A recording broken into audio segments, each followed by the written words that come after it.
Today, I'm going to take you out to the edge of the earth here in Montana, otherwise known as the West Kootenai. Let's go check it out.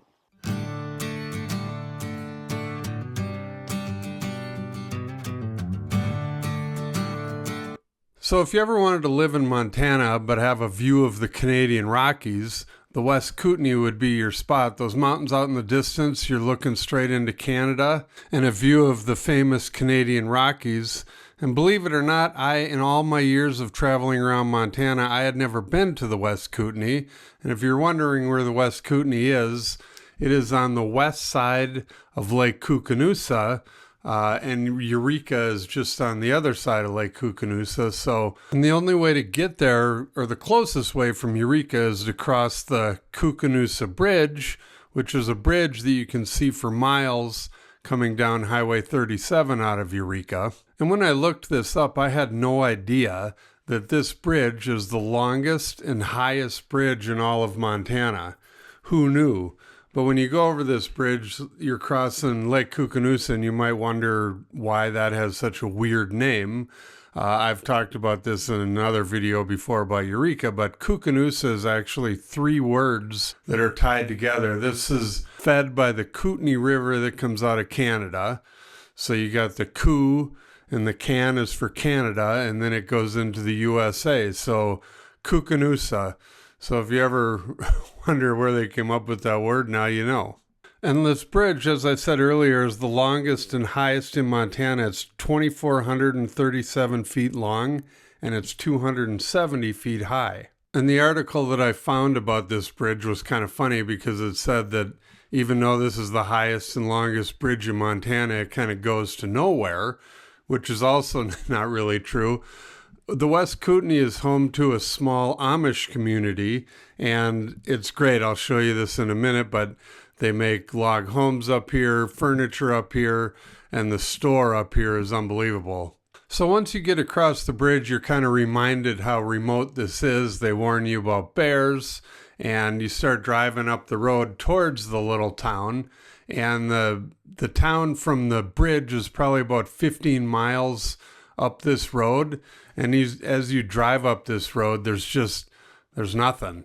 And when you look at the map earlier, you can see basically from the other side of Lake Koocanusa all the way to the Idaho border is just wilderness. And this is where, if you're looking to hide out, this is where you want to go. There's just really nothing up here. There's a little town called the Yak that I'm sure someday I'll head over and do a video on, but when I say town, I put that in quotes because that isn't much of a town. So you may be wondering what type of services they have out here, and they don't have many, so you're going to have to go back into Eureka for most things. I did not notice a gas station. There may be one that I missed, but I don't think so.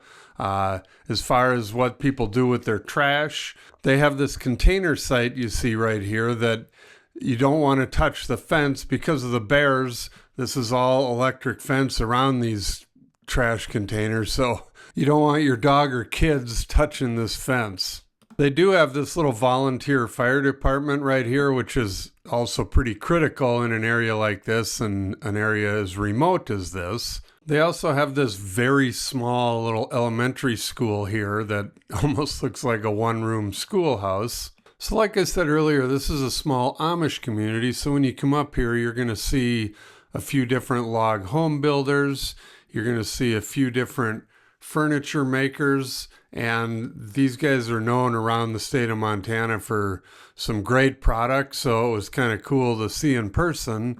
And then this brings us to my favorite part of the trip, the Kootenai store, which is the little Amish store here in West Kootenai. So it's definitely not Costco or a big grocery store chain, but you can get your staples in here. And it was kind of fun to see the girls in the back. They were busy baking away and making all the treats that I'll show you a few here in a second. But the store is, you're kind of going back in time in this store, and it was kind of cool to see. So they're open every day, and then they have on weekends, they have a little restaurant in the back where you can have dinner on Friday nights, and then on Saturday mornings they have a breakfast buffet. So if you're ever up here, you should definitely check it out. So I don't usually do food reviews on this channel, but I might have to start. I went to the little Amish grocery store over here and got this cherry pie. This is unbelievable. This is worth the drive alone. I also got some fresh chocolate chip cookies and a loaf of jalapeno and cheddar bread. And they were all in there making this stuff as I was walking through. So again, if you want some good homemade treats, stop here. So the reason I was even up in this area is I had some clients looking for a place up here, and it gave me a chance to check it out and do this video. But as far as real estate goes in the West Kootenai, right now there are 9 homes on the market, and they range in price from $350,000 for a 3-bedroom, 2-bath, 1,900 square foot house that sits on 2.8 acres, all the way up to $999,000 for a 5-bedroom, 5-bathroom, 3,100 square foot house that has 17 acres. And over the past year, there were 4 homes that sold, and they ranged in price from $230,000 up to $600,000. So the other crazy thing up here is I was talking about how it felt like you're going back in time. Well, all through this area, they have fiber optic cable that's been run, so you can have super high-speed internet, but yet live out in the middle of nowhere. So when you're up in this area and you're looking to get more supplies, groceries, whatever, at a bigger place, you have to go back across the bridge and into either Rexford or Eureka. There's no crossings into Canada to the north, and to the west, you're basically going all the way to, the Yak. And again, there's nothing there either as far as bigger stores.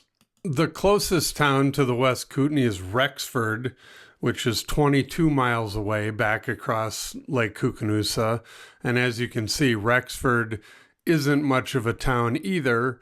It basically consists of a huge RV park and a bar, and there's a bunch of cabins in here, and then they also have a post office, but really no stores of any sort. So you're going to have to go 29 miles to Eureka in order to get some actual shopping in, bigger stores, hardware stores, everything else. And if you want Costco or anything like that, you need to go all the way down to the Flathead Valley. So basically, if you're living in the West Kootenai, you want to be way out, and you want rural, and you want remote, and you're definitely going to get it up there. Thank you for watching our video. Please call, text, or email for more information, and don't forget to watch our other videos about Montana.